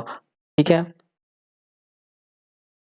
नेक्स्ट क्वेश्चन है leader of the house in the context of Lok Sabha refers to dash. Lok Sabha के संदर्भ में सदन के नेता का अर्थ डैश है। इसके लिए आपका पहला ऑप्शन है any designated member of the ruling party और कोएलिशन, यानी सत्तारूढ़ दल या गठबंधन का कोई भी नामित सदस्य। दूसरा है ईदर द प्राइम मिनिस्टर और a minister who is nominated by the prime minister, प्रधानमंत्री या प्रधानमंत्री द्वारा नामित मंत्री। और तीसरा है लीडर ऑफ द अपोजिशन, यानी विपक्ष के नेता। और चौथा है द प्रेसिडेंट ऑफ इंडिया। ठीक है, तो ये आपके सदन के नेता कहे जाते हैं इधर द प्राइम मिनिस्टर और a minister who is nominated by the prime minister, यानी प्रधानमंत्री या प्रधानमंत्री द्वारा नामित मंत्री। ठीक है, लोकसभा में सदन के नेता प्रधानमंत्री होते हैं यदि वे लोकसभा के सदस्य हों। अगर प्रधानमंत्री राज्यसभा के सदस्य हैं तो वे लोकसभा के किसी मंत्री को इस पद के लिए नामित करते हैं। सदन के नेता की भूमिका में सरकारी कामकाज का संचालन करना, विधायी एजेंडा तय करना और सदन की कार्यवाही को सुचारू रूप से चलाना शामिल होता है इसमें। ठीक है, नेक्स्ट क्वेश्चन है tropism mostly refers to the अनुवर्तन अधिकांशतः डैश दर्शाता है। ठीक है, आपका पहला ऑप्शन है directional growth of a plant, यानी किसी पौधे का दिशात्मक विकास। दूसरा है लॉन्गेटिविटी ऑफ एनिमल स्पेसीज, यानी पशु प्रजातियों की दीर्घायु। तीसरा है बर्ड माइग्रेशन, यानी पक्षियों का प्रवास। और चौथा है बिहेवियरियल पैटर्न ऑफ ह्यूमंस, यानी मानवीय व्यवहार के पैटर्न। तो जो अनुवर्तन है यह अधिकांशतः दर्शाता है directional growth of a plant, यानी किसी पौधे का दिशात्मक विकास। अनुवर्तन किसी पौधे की किसी बाहरी उद्दीपन जैसे प्रकाश, गुरुत्वाकर्षण या पानी के प्रति दिशात्मक विकास को दर्शाता है। जब पौधा उद्दीपन की ओर बढ़ता है तो इसे धनात्मक अनुवर्तन कहते हैं, और जब उससे दूर जाता है तो इसे ऋणात्मक अनुवर्तन कहते हैं। ठीक है, उदाहरण के लिए सूर्य के प्रकाश की ओर तनने का बढ़ना प्रकाशानुवर्तन कहलाता है। नेक्स्ट क्वेश्चन है, which of the following activity is not allowed for payment bank in India. Bharat के भुगतान बैंकों को निम्नलिखित में से किस गतिविधि की अनुमति नहीं है। पहला आपका ऑप्शन है एक्सेप्टिंग डिपॉजिट यानी जमा राशि स्वीकार करना। दूसरा है ऑफरिंग रिमिटेंसेस फैसिलिटी, धन प्रेषण सुविधाएं प्रदान करना। तीसरा है डिस्ट्रीब्यूटिंग सिंपल इंश्योरेंस प्रोडक्ट्स यानी साधारण बीमा उत्पादों का वितरण करना। और चौथा है लेंडिंग मनी यानी पैसे उधार देना। तो ये है आपका पैसे उधार देना यानी लेंडिंग मनी। ठीक है, ऋण देने पर प्रतिबंध यानी कि भारतीय रिजर्व बैंक के दिशा निर्देशों के अनुसार भुगतान बैंकों को ऋण देने या उधार देने गतिविधियों की अनुमति नहीं है। उनकी स्थापना का मुख्य उद्देश्य वित्तीय समावेशन को बढ़ावा देना और छोटे लेनदेन की सुविधा प्रदान करना है, न कि क्रेडिट जोखिम लेना है। ठीक है, अगला क्वेश्चन है the escape velocity on the earth surface is about dash. पृथ्वी की सतह पर पलायन वेग लगभग डैश है। पहला आपका ऑप्शन है 13.8 किलोमीटर प्रति सेकंड। दूसरा है 11.2 किलोमीटर प्रति सेकंड। तीसरा है 21.3 किलोमीटर प्रति सेकंड। और चौथा है 4.3 किलोमीटर प्रति सेकंड। तो ये आपका होता है एस्केप वेलोसिटी 11.2 किलोमीटर प्रति सेकंड। पृथ्वी की सतह पर पलायन वेग वह न्यूनतम गति है जो किसी वस्तु को पृथ्वी के गुरुत्वाकर्षण से पूरी तरह से बाहर निकालने के लिए आवश्यक होता है। ठीक है, इसका मान लगभग 11.2 किलोमीटर प्रति सेकंड है। इस गति से प्रक्षेपित की गई वस्तु पृथ्वी पर वापस नहीं गिरती। यह वेग पृथ्वी के द्रव्यमान और त्रिज्या पर निर्भर करता है और वस्तु के द्रव्यमान पर नहीं। ठीक है, नेक्स्ट क्वेश्चन है another name of computer antivirus is. Computer antivirus का एक और नाम क्या है। पहला आपका ऑप्शन है वर्म, दूसरा है वैक्सीन, तीसरा है ट्रोजन हॉर्स और चौथा है DES। कंप्यूटर एंटीवायरस को वैक्सीन के नाम से भी जाना जाता है। कंप्यूटर एंटीवायरस को कभी कभी वैक्सीन भी कहा जाता है क्योंकि यह कंप्यूटरों को मालवेयर और वायरस से बचाता है। जैसे मेडिकल वैक्सीन शरीर को सुरक्षित करता है। ठीक है, अन्य विकल्प जैसे वर्म और ट्रोजन हॉर्स खुद मालवेयर के प्रकार हैं, जबकि EDS क्या है, एक एन्क्रिप्शन स्टैंडर्ड है। ठीक है, नेक्स्ट क्वेश्चन है which of the following Indian state does not share an international border. निम्न में से किस भारतीय राज्य की सीमा अंतर्राष्ट्रीय सीमाओं को स्पर्श नहीं करती है। पहला आपका ऑप्शन है पश्चिम बंगाल, दूसरा है हरियाणा, तीसरा है हिमाचल प्रदेश और चौथा है पंजाब। ये है आपका हरियाणा राज्य। ठीक है, दिए गए विकल्पों में से जो आपका हरियाणा एकमात्र राज्य है जो कोई भी इंटरनेशनल बॉर्डर शेयर नहीं करती है, जबकि पश्चिम बंगाल की सीमा बांग्लादेश और भूटान से, हिमाचल प्रदेश का चीन से और पंजाब का पाकिस्तान से लगता है। ठीक है, नेक्स्ट क्वेश्चन है which of the following is not a characteristic of the wave. निम्न में से क्या तरंग की विशेषता नहीं है। पहला आपका ऑप्शन है वेवलेंथ यानी तरंग दैर्घ्य, दूसरा है एम्पलीट्यूड यानी आयाम, तीसरा है फ्रीक्वेंसी यानी आवृत्ति और चौथा है मीडियम यानी माध्यम। तो ये है आपका मीडियम यानी माध्यम। तरंग दैर्घ्य, आयाम और आवृत्ति तरंग के मूलभूत गुण है जो उसके व्यवहार को परिभाषित करते हैं, जबकि माध्यम वह पदार्थ होता है जिससे होकर तरंग दैर्घ्य गुजरती है। उदाहरण के लिए कुछ तरंगें निर्वात में भी यात्रा कर सकती हैं, जिससे यह सिद्ध होता है कि माध्यम तरंग की विशेषता नहीं है। अगला क्वेश्चन है anti matter particles corresponding to electrons are called dash. Electron में के समतुल्य प्रतिद्रव्य कणों को डैश कहा जाता है। पहला आपका ऑप्शन है न्यूट्रॉन, दूसरा है प्रोटॉन, तीसरा है एंटी इलेक्ट्रॉन और चौथा है पॉजिट्रॉन। ये कहलाता है आपका पॉजिट्रॉन। ठीक है, पॉजिट्रॉन जिसे एंटी इलेक्ट्रॉन भी कहते हैं का द्रव्यमान इलेक्ट्रॉन के समान होता है, लेकिन इसका आवेश सकारात्मक यानी +1e होता है, जबकि इलेक्ट्रॉन का आवेश नकारात्मक यानी -1e होता है। ठीक है, जब एक पॉजिट्रॉन और एक इलेक्ट्रॉन मिलते हैं तो वे एक दूसरे को नष्ट कर देते हैं, जिससे ऊर्जा यानी गामा किरणें निकलती हैं। अगला क्वेश्चन है the principle of gyroscope is not used in dash. Gyroscope के सिद्धांत का प्रयोग डैश में नहीं किया जाता है। पहला आपका ऑप्शन है कंप्यूटर माउस, दूसरा है स्मार्टफोन, तीसरा है इंकजेट प्रिंटर और चौथा है रेसिंग कार। इसका उपयोग आपका इंकजेट प्रिंटर में नहीं किया जाता है। जायरोस्कोप कोणीय वेग और दिशा मापने के लिए उपयोग किया जाता है, जैसे कि स्मार्टफोन और रेसिंग कारों में। हालांकि इंकजेट प्रिंटर में इसका उपयोग नहीं होता है। इंकजेट प्रिंटर स्याही की छोटी बूंदों को कागज पर सिद्धांत पर काम करता है, ठीक है। नेक्स्ट है the famous Brihadeshwara temple is located in dash. प्रसिद्ध बृहदेश्वर मंदिर डैश में स्थित है। पहला आपका ऑप्शन है तेलंगाना, दूसरा है तमिलनाडु, तीसरा है केरल और चौथा है कर्नाटक। तो ये स्थित है आपका तमिलनाडु राज्य में, ठीक है। प्रसिद्ध बृहदेश्वर मंदिर तमिलनाडु के तंजावुर में स्थित है। यह मंदिर 11वीं शताब्दी में चोल शासक राजराजा प्रथम द्वारा बनवाया गया था और भगवान शिव को समर्पित है। इसे चोल वास्तुकला का उत्कृष्ट उदाहरण माना जाता है और यह यूनेस्को की विश्व धरोहर स्थल है, ठीक है। अगला क्वेश्चन है dash lake is one of the largest fresh water lake in Asia. Dash झील एशिया की सबसे बड़ी ताजे पानी की झीलों में से एक है। इसके लिए आपका पहला ऑप्शन है वेम्बनाड, दूसरा है सांभर, तीसरा है चिल्का और चौथा है वुलर। तो ये है आपका वुलर झील, ठीक है। वुलर झील एशिया की सबसे बड़ी ताजे पानी की झील में से एक है। यह जम्मू और कश्मीर के बांदीपोरा जिले में स्थित है। इसका निर्माण विवर्तनिक गतिविधि के कारण हुआ था। इसे झेलम नदी से पानी मिलता है। और बात करें अन्य झीलों के बारे में तो वेवनाड भारत की सबसे लंबी झील है जो कि केरल में स्थित है। सांभर भारत की सबसे बड़ी खारे पानी की अंतर्देशीय झील है जो कि राजस्थान में स्थित है। और चिल्का एशिया की सबसे बड़ी खारे पानी की लैगून है जो कि उड़ीसा में स्थित है। अगला क्वेश्चन है the peripheral devices of a basic computer system does not include the.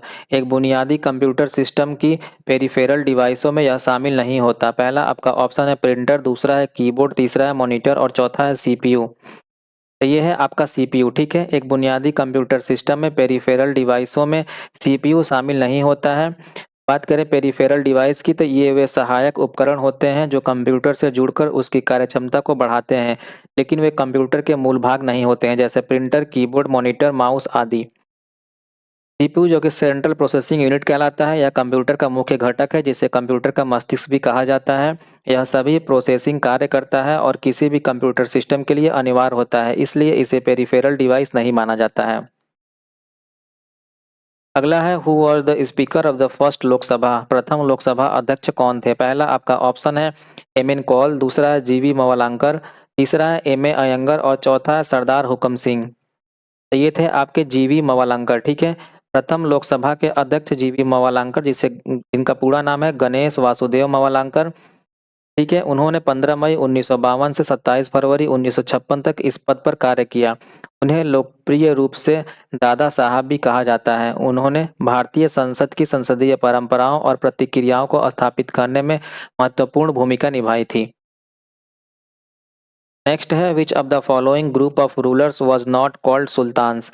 निम्न में से किस वंश के शासक को सुल्तान नहीं कहा जाता था। पहला आपका ऑप्शन है लोधी, दूसरा है खिलजी, तीसरा है मुगल और चौथा है तुगलक। ये नहीं कहा जाता था मुगलों को, ठीक है। मुगल शासकों को सुल्तान नहीं बल्कि बादशाह कहा जाता था। बादशाह की उपाधि सुल्तान से उच्च मानी जाती थी, जिसका अर्थ होता था राजाओं का राजा या सम्राट। बाबर ने इब्राहिम लोदी को हराकर मुगल साम्राज्य की स्थापना की और सुल्तान की उपाधि के बजाय बादशाह की उपाधि अपनाई।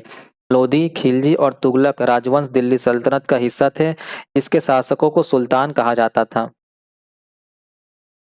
नेक्स्ट क्वेश्चन है which of the following species is also called the Kashmir deer. निम्न में से किस प्रजाति को कश्मीर हिरण भी कहा जाता है। पहला आपका ऑप्शन है हांगुल, दूसरा है बारहसिंघा, तीसरा है संगाई और चौथा है चीतल। ये कहा जाता है हांगुल को, ठीक है। हांगुल को कश्मीरी हिरण भी कहा जाता है। हांगुल जिसे कश्मीर स्टैग भी कहते हैं लाल हिरण की एक उप प्रजाति है जो केवल जम्मू कश्मीर में पाई जाती है। यह जम्मू और कश्मीर का राज्य पशु है और मुख्य रूप से दाचिंगम राष्ट्रीय उद्यान में पाया जाता है। नेक्स्ट क्वेश्चन है RailTel corporation is dash. RailTel corporation एक डैश है। पहला आपका ऑप्शन है प्राइवेट सेक्टर इंटरप्राइजेज, दूसरा है पब्लिक सेक्टर अंडरटेकिंग, तीसरा है पार्टनरशिप फर्म और चौथा है ज्वाइंट सेक्टर इंटरप्राइज। तो ये है आपका पब्लिक सेक्टर अंडरटेकिंग यानी सार्वजनिक क्षेत्र का उपक्रम।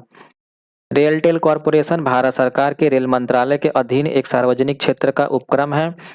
यह पूरे देश में दूरसंचार और ब्रॉडबैंड सेवाएं प्रदान करता है। भारत सरकार के स्वामित्व वाली यह कंपनी जिसे नवरत्न का दर्जा प्राप्त है, राष्ट्रीय बुनियादी ढांचे और दूरसंचार में महत्वपूर्ण भूमिका निभाता है। अगला क्वेश्चन है which of the following is the most appropriate description of INS Arihant. INS Arihant निम्न में से क्या है। पहला आपका ऑप्शन है पनडुब्बी, दूसरा है भारतीय नौसेना बेस, तीसरा है युद्धपोत यानी फ्रिगेट और चौथा है एयरक्राफ्ट करियर यानी विमान वाहक पोत। तो ये है आपका सबमरीन यानी पनडुब्बी। आईएनएस अरिहंत भारत की पहली स्वदेशी रूप से निर्मित परमाणु ऊर्जा संचालित बैलिस्टिक मिसाइल पनडुब्बी है। यह भारत की परमाणु त्रय यानी न्यूक्लियर ट्रायड को पूरी करती है, जिसका अर्थ है कि भारत अब जमीन, हवा और समुद्र में परमाणु हमला करने में सक्षम है। ठीक है। नेक्स्ट क्वेश्चन है total solar Eclipse occurs when dash. पूर्ण सूर्य ग्रहण तब होता है जब डैश होता है। पहले इसके लिए ऑप्शन है the moon is farthest from sun earth, चंद्रमा पृथ्वी से अधिकतम दूरी पर हो। दूसरा है the moon enters the earth shadow, चंद्रमा पृथ्वी की छाया में प्रवेश करे। तीसरा है the sun moon and the earth in a direct line, यानी सूर्य, चंद्रमा और पृथ्वी एक सीधी रेखा में हो। और चौथा है the sun moon and earth are not exactly lined up, सूर्य, चंद्रमा और पृथ्वी एक सीधी रेखा में न हो। ये तब होता है जब सूर्य, चंद्रमा और पृथ्वी एक सीधी रेखा में होते हैं। पूर्ण सूर्य ग्रहण तब होता है जब सूर्य, चंद्रमा और पृथ्वी एक सीधी रेखा में आ जाते हैं और चंद्रमा पूरी तरह से सूर्य को ढक लेता है। इस संरेखण के कारण चंद्रमा की छाया पृथ्वी पर पड़ती है, जिससे कुछ क्षेत्रों में सूर्य पूरी तरह से अदृश्य हो जाता है। यह घटना केवल नए चंद्रमा यानी न्यू मून के समय ही होता है, जब चंद्रमा सूर्य और पृथ्वी के बीच होता है। ठीक है। अगला क्वेश्चन है which of the following piece of literature was not written in Sanskrit. निम्नलिखित में से कौन सी साहित्य कृति संस्कृत में रचित नहीं है। पहला आपका ऑप्शन है तिरुकुरली, दूसरा है रत्नावली, तीसरा है राजतरंगिणी और चौथा है मेघदूत। तो जो संस्कृत में साहित्य की रचना नहीं हुआ है वो है तिरुकुरली। ठीक है। तिरुकुरल एक उत्कृष्ट तमिल साहित्य है जिसकी रचना तमिल कवि और दार्शनिक तिरुवल्लुवर ने की थी। ठीक है। यह तमिल भाषा की सबसे महत्वपूर्ण साहित्यिक कृतियों में से एक मानी जाती है। अगला क्वेश्चन है ह्यूमन हाइपोथैलेमस ग्लैंड डैश। मानव हाइपोथैलेमस ग्रंथि डैश होती है। पहला आपका ऑप्शन है lies just below the stomach, यानी उदर के ठीक नीचे। दूसरा है lies in the lower part of the neck, यानी गर्दन के निचले हिस्से में। तीसरा है is present in the brain, यानी मस्तिष्क में उपस्थित होता है। और चौथा है is attach to the windpipe, श्वास नली से जुड़ा होता है। तो ये आपका मस्तिष्क में उपस्थित होता है। ठीक है। हाइपोथैलेमस मस्तिष्क से आधार पर थैलेमस के नीचे और पिट्यूटरी ग्रंथि के ठीक ऊपर स्थित होता है। इसका कार्य यह होता है कि यह शरीर के कई महत्वपूर्ण कार्यों को नियंत्रण करता है, जैसे शरीर का तापमान, भूख, प्यास, नींद और भावनात्मक प्रतिक्रियाएं। और इसकी भूमिका क्या होती है, यह अंतःस्रावी तंत्र यानी इंडोक्राइन सिस्टम और तंत्रिका तंत्र यानी कि नर्वस सिस्टम के बीच एक महत्वपूर्ण कड़ी के रूप में कार्य करता है, जो पिट्यूटरी ग्रंथि को नियंत्रण करता है। ठीक है। नेक्स्ट क्वेश्चन है भारत में कपास की फसल मुख्य रूप से किस मिट्टी में उगाई जाती है। In India cotton crop is mainly grown in. पहला आपका ऑप्शन है जलोढ़ मिट्टी, दूसरा है लाल मिट्टी, तीसरा है काली मिट्टी और चौथा है बलुई मिट्टी। ये आपका उगाया जाता है ब्लैक सॉइल यानी काली मिट्टी। ठीक है। भारत में कपास की फसल मुख्य रूप से काली मिट्टी, जिसे रेगुर मिट्टी भी कहते हैं, में उगाई जाती है। इस मिट्टी की नमी बनाए रखने की उच्च क्षमता कपास की खेती के लिए सबसे उपयुक्त है। ठीक है। यह दक्कन के पठार के क्षेत्र जैसे महाराष्ट्र, गुजरात और मध्य प्रदेश के कुछ हिस्सों में पाई जाती है। काली मिट्टी पोषक तत्वों से भरपूर होती है और इसकी बनावट कपास की फसल के लिए आदर्श मानी जाती है। अगला क्वेश्चन है rail wire is related to. Rail wire क्या है। ठीक है। पहला आपका ऑप्शन है brand name of a cable, या केबल का ब्रांड नाम है। दूसरा है रेलवे स्टेशनों की घेराबंदी, तीसरा है रेलवे विद्युतीकरण और चौथा है रेलवे ब्रॉडबैंड सेवा। तो ये है आपका रेलवे ब्रॉडबैंड सेवा। ठीक है। रेलटेल कॉरपोरेशन द्वारा प्रदान की जाने वाली ब्रॉडबैंड सेवा का नाम रेल वायर है। यह एक फाइबर ऑप्टिक ब्रॉडबैंड सेवा है जो भारतीय रेलवे के ट्रैक के साथ बिछाए गए ऑप्टिक फाइबर नेटवर्क का उपयोग करके पूरे भारत में ग्राहकों को उच्च गति का इंटरनेट प्रदान करता है। ठीक है। यह सेवा रेलवे स्टेशन पर मुफ्त वाईफाई की सुविधा भी देता है, जिसका उद्देश्य दूर दराज के क्षेत्रों तक इंटरनेट पहुंचाना है। अगला क्वेश्चन है in which of the following countries did the United Kingdom's rule formally ended in the year 1986। निम्न में से किस देश में वर्ष 1986 में यूनाइटेड किंगडम का शासन औपचारिक रूप से समाप्त हुआ। इसके लिए आपका पहला ऑप्शन है ऑस्ट्रेलिया, दूसरा है श्रीलंका, तीसरा है मालदीव और चौथा है कनाडा। ये है आपका ऑस्ट्रेलिया। ठीक है। यूनाइटेड किंगडम का शासन औपचारिक रूप से वर्ष 1986 में ऑस्ट्रेलिया में समाप्त हुआ। ऑस्ट्रेलिया एक्ट 1986 ने यूनाइटेड किंगडम और ऑस्ट्रेलिया के बीच सभी कानूनी और संवैधानिक संबंधों को समाप्त कर दिया। इस अधिनियम ने यूनाइटेड किंगडम की संसद की ऑस्ट्रेलिया के लिए कानून बनाने की शक्ति को हटा दिया और ऑस्ट्रेलियाई अदालतों से ब्रिटिश प्रीवी काउंसिल में अपील करने का अधिकार भी खत्म कर दिया।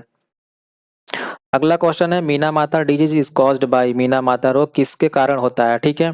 आपका पहला ऑप्शन है ध्वनि प्रदूषण यानी नॉइज पोल्यूशन के कारण, दूसरा है मिथाइल मरकरी, तीसरा है वायु प्रदूषण और चौथा है सॉइल पोल्यूशन यानी मृदा प्रदूषण। तो ये होता है आपका मिथाइल मरकरी के कारण, ठीक है। मीना माता रोग मिथाइल मरकरी के कारण होता है। यह पारे के विषाक्त रूप से होने वाला एक तंत्रिका संबंधी विकार है जो दूषित मछली और शंख के सेवन से होता है। यह बीमारी पहली बार 1956 में जापान के मीनामाटा शहर में पाई गई थी।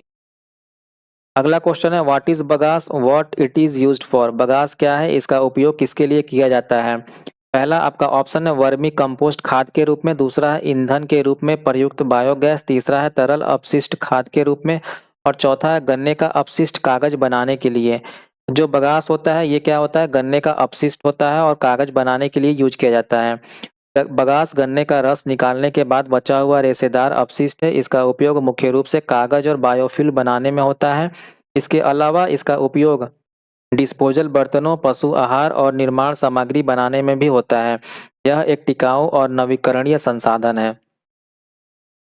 अगला क्वेश्चन है in which method of disposal of municipal solid waste the waste is dumped in the soil, नगर पालिका के ठोस अपशिष्ट के निदान की किस विधि में अपशिष्ट को मिट्टी में फेंका जाता है। पहला आपका ऑप्शन है दहन यानी इंसिनेशन, दूसरा है लैंडफिलिंग यानी भूमि समाधि, तीसरा है कंपोजिटिंग और चौथा है श्रेडिंग यानी कतरन।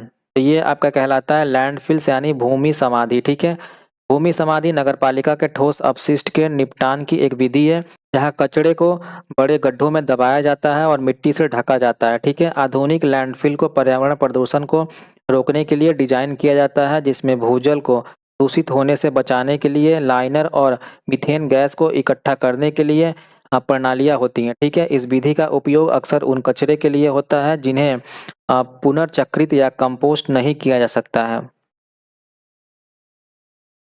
अगला क्वेश्चन है which of the following is not a green house gas, निम्नलिखित में से कौन सा ग्रीन हाउस गैस नहीं है। पहला आपका ऑप्शन है कार्बन डाइऑक्साइड, दूसरा है मीथेन, तीसरा है हाइड्रोक्लोरोफ्लोरोकार्बन्स और चौथा है ऑक्सीजन। तो ये है आपका ऑक्सीजन, ठीक है। ऑक्सीजन ग्रीन हाउस गैस नहीं है क्योंकि इसमें अवरक्त विकिरण को अवशोषित करने और गर्मी को रोकने की क्षमता नहीं होती है, ठीक है। ग्रीन हाउस गैस जैसे कार्बन डाइऑक्साइड, मीथेन पृथ्वी की सतह से निकलने वाली गर्मी को रोकते हैं, ठीक है। अगला क्वेश्चन है calculate the molecular mass of CH3OH, जिसके लिए आपका दिया गया है सी का मॉलिक्यूलर मास आपका 12, हाइड्रोजन का 1, ऑक्सीजन का 16, ठीक है। तो टोटल हाइड्रोजन के आइटम कितने हो गए 4, तो ये हो गया आपका 4, कार्बन के लिए 12 और ऑक्सीजन के लिए 16, टोटल आपका कितना हो गया 32 ग्राम, ठीक है। ऑप्शन नंबर फर्स्ट आपका सही हो जाएगा। अगला क्वेश्चन है in MS power point what is the shortcut key you can press to start the presentation from the first slide. MS power point में प्रथम स्लाइड से प्रेजेंटेशन प्रारंभ करने के लिए कौन सी शॉर्टकट कुंजी दबाई जाती है। तो ये दबाया जाता है आपका F5, ठीक है। बात करें शिफ्ट प्लस F5 के बारे में तो यह शॉर्टकट मौजूदा स्लाइड से प्रेजेंटेशन शुरू करता है। ऑल्ट प्लस F5 यह प्रेजेंटर व्यू में प्रेजेंटेशन शुरू करता है और कंट्रोल प्लस P यह आमतौर पर प्रिंट कमांड के लिए प्रयोग होता है और ऑल्ट प्लस टैब यह विंडोज़ में खुले एप्लीकेशन के बीच स्विच करने के लिए उपयोग होता है और ऑल्ट प्लस टैब आपका अंडर ग्रेजुएट एग्जाम में सबसे ज़्यादा पूछा गया था, ठीक है। नेक्स्ट क्वेश्चन है the internet was originally a project of which agency, internet मूल रूप से किस एजेंसी की परियोजना थी। पहला आपका ऑप्शन है NSA, दूसरा है पेंटागन, तीसरा है ARPA और चौथा है NSF। ये था आपका ARPA का, ठीक है। इंटरनेट की शुरुआत अमेरिकी रक्षा विभाग की एजेंसी ARPA ने 1969 में अपारनेट नामक परियोजना से की थी। इसका उद्देश्य विभिन्न विश्वविद्यालय और अनुसंधान केंद्रों के बीच सुरक्षित और भरोसेमंद संचार को बढ़ावा देना था। यह शुरुआती नेटवर्क बाद में विकसित होकर आधुनिक इंटरनेट का आधार बना। अगला क्वेश्चन है what is the main directory of a disk called, किसी डिस्क की मुख्य डायरेक्टरी को क्या कहा जाता है। पहला आपका ऑप्शन है रूट, दूसरा है सब, तीसरा है नेटवर्क और चौथा है फोल्डर। ये कहा जाता है रूट, ठीक है। डिस्क की मुख्य डायरेक्टरी को रूट डायरेक्टरी कहते हैं। यह फाइल सिस्टम पदानुक्रम में सबसे ऊपर स्तर पर होती है जहां से अन्य सभी डायरेक्टरी और फाइलें व्यवस्थित होती हैं। यह पूरे डिस्क की संरचना के लिए एक शुरुआती बिंदु के रूप में कार्य करती हैं। अलग अलग ऑपरेटिंग सिस्टम में इसे अलग अलग प्रतीकों से दर्शाया जाता है, जैसे यूनिक्स में ऑब्लिक से और विंडोज में C सेमीकोलन ऑब्लिक से, ठीक है। अगला क्वेश्चन है, और railway yard in which wagons are received sorted and new goods trains are formed is called. वह रेलवे यार्ड जिसमें डिब्बों को प्राप्त किया जाता है और उन्हें छांटा जाता है और नई मालगाड़ियां बनाई जाती हैं कहलाता है डैश। पहला आपका ऑप्शन है संटिंग यार्ड, दूसरा है मार्शलिंग यार्ड, तीसरा है स्टेशन यार्ड और चौथा है गुड्स यार्ड। तो ये आपका कहलाता है मार्शलिंग यार्ड। ठीक है, मार्शलिंग यार्ड वह रेलवे यार्ड है जहां अलग अलग दिशाओं से आई मालगाड़ियों के डिब्बों को छांटा जाता है और फिर नई मालगाड़ी बनाकर उन्हें गंतव्यों तक भेजा जाता है। यह रेलवे के माल ढुलाई के परिचालन का एक महत्वपूर्ण हिस्सा है, जहां संटिंग के जरिए वैगनों को व्यवस्थित किया जाता है जिससे माल परिवहन सुचारू रूप से चलता रहे। ठीक है, अगला क्वेश्चन है, default pointing device of a laptop is. Laptop का डिफॉल्ट पॉइंटिंग डिवाइस क्या है? आपका पहला ऑप्शन है सेंसिटिव स्क्रीन, दूसरा है टच पैड, तीसरा है टैप पैड और चौथा है ऑप्टिकल माउस। ये आपका होता है टच पैड। लैपटॉप का default pointing device touch pad है जो कीबोर्ड के नीचे लगा होता है। यह एक स्पर्श संवेदनशील सतह होती है जिस पर उंगलियों की गति से स्क्रीन पर कर्सर नियंत्रित होता है। यह माउस का एक सुविधाजनक विकल्प है जिससे लैपटॉप को कहीं भी इस्तेमाल करना आसान हो जाता है। ठीक है, अगला क्वेश्चन है, plaster of Paris is obtained from the calcination of. Plaster of Paris किसके अपकालन से प्राप्त होता है? पहला आपका ऑप्शन है बॉक्साइट, दूसरा है डोलोमाइट, तीसरा है जिप्सम और चौथा है चूना पत्थर।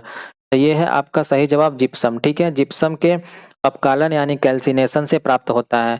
जिप्सम को गर्म करना, जब जिप्सम यानी जो कैल्शियम सल्फेट डाइहाइड्रेटेड है जिसका केमिकल फार्मूला है CaSO4 इंटू 2H2O को लगभग 150 डिग्री सेल्सियस के तापमान पर गर्म किया जाता है तो यह अपने अधिकांश जल अणुओं को खो देता है। ठीक है, जो कि प्लास्टर ऑफ पेरिस का निर्माण होता है। इस प्रक्रिया के परिणामस्वरूप यह कैल्शियम सल्फेट हेमीहाइड्रेटेड यानी CaSO4 डॉट हाफ H2O में बदल जाता है जिसे प्लास्टर ऑफ पेरिस के नाम से जाना जाता है। अगला क्वेश्चन है, which of the following is an endemic species in India. निम्नलिखित में से कौन सी भारत की स्थानिक प्रजाति है? पहला आपका ऑप्शन है व्हेल, दूसरा है लॉयन टेल्ड मकाक, तीसरा है पांडा और चौथा है एशियाई हाथी। तो ये है आपका शेर पूंछ मकाक यानी लॉयन टेल्ड मकाक। स्थानीय प्रजाति यानी कि एंडेमिक स्पेसीज क्या कहलाते हैं? तो एक ऐसी प्रजाति जो केवल एक विशेष भौगोलिक क्षेत्र तक ही सीमित होते हैं और दुनिया के किसी अन्य हिस्सों में प्राकृतिक रूप से नहीं पाई जाती है। ठीक है, शेर पूंछ मकाक यानी लॉयन टेल मकाक यह भारत के पश्चिमी घाट के वर्षावनों में पाई जाने वाली एक दुर्लभ और लुप्त प्राय प्रजाति है और यह भारत की एक स्थानिक प्रजाति है। ठीक है, आज का आखिरी क्वेश्चन है, और rapid test to indicate the intensity of a pollution of water is. पानी के प्रदूषण की तीव्रता को दर्शाने के लिए त्वरित परीक्षण कौन सा है? पहला आपका ऑप्शन है कुल घुली ठोस यानी टोटल डिजॉल्व्ड सॉलिड, दूसरा है बायोकेमिकल ऑक्सीजन डिमांड यानी जैव रासायनिक ऑक्सीजन मांग, तीसरा है मोस्ट प्रोबेबल नंबर्स यानी सर्वाधिक संभावित संख्या और चौथा है डिजॉल्व्ड ऑक्सीजन यानी घुलित ऑक्सीजन। तो ये होता है आपका डिजॉल्व्ड ऑक्सीजन। ठीक है, पानी के प्रदूषण की तीव्रता का त्वरित परीक्षण घुलित ऑक्सीजन यानी DO है। ठीक है, प्रदूषित पानी में कार्बनिक पदार्थ होने के कारण सूक्ष्म जीवों को उसे विघटित करने के लिए अधिक ऑक्सीजन की आवश्यकता होती है जिससे घुलित ऑक्सीजन का स्तर कम हो जाता है। इसलिए जो आपका डिजॉल्व्ड ऑक्सीजन के स्तर में गिरावट पानी के प्रदूषण का तत्काल संकेत देती है, जिसे पोर्टेबल उपकरणों से जल्दी मापा जा सकता है। तो ये था आज के हमारे सेशन का क्वेश्चंस। आपने इस सेशन में कितने नंबर प्राप्त किए कमेंट करके जरूर बताएं। साथ ही अगर आज का सेशन आपको पसंद आया हो तो इस वीडियो को लाइक करें और अपने दोस्तों के साथ शेयर करें। और अगर आप चैनल पर नए हैं तो इस चैनल को सब्सक्राइब कर लें ताकि जितने भी अपकमिंग प्रैक्टिस सेट और करंट अफेयर के सेशन इस चैनल पर आए वह सभी आपको आसानी से प्राप्त हो सकें। तो चलिए मिलते हैं एक नए वीडियो के साथ, तब तक के लिए टेक केयर, बाय बाय।